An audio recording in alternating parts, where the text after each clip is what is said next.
செங்கல்பட்டு அருகே சிங்கப்பெருமாள் கோவிலில் ரிதீஷ் என்ற தொழிலதிபர் வீட்டில் 140 சவரன் நகை கொள்ளையடிக்கப்பட்டிருக்கிறது. இது தொடர்பாக மறைமலை நகர் போலீசார் வழக்கு பதிவு செய்து விசாரணை மேற்கொண்டு வருகின்றனர். கூடுதல் விவரங்களை செய்தியாளர் சூரியராஜனிடம் கேட்கலாம்.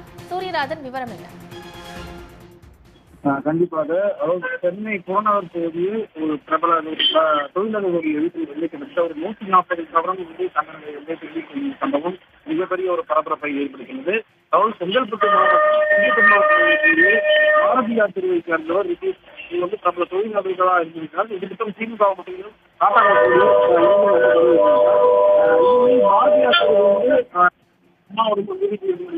பக்கத்து பிரிவில் வந்து வைத்திருந்த கடை வந்து வீட்டினுடைய முன்பக்க கதவை வச்சு கிட்டத்தட்ட ஒரு 140 சவரன் தங்க நகைகள், அதாவது கம்பல், கம்பல், மோதிரம், பல வளையல் என கிட்டத்தட்ட ஒரு 140 சவரன் தங்க நகை மற்றும் வெள்ளி பொருட்கள் வந்து திரும்பி சென்ற சமயம் இது பரபரப்பு.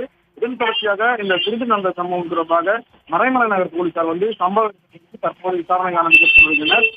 இருந்தாலும் கூட கைரேகை நிபுணர் வந்து இன்னும் சற்று நேரத்தில் வருகை தருகின்றனர்.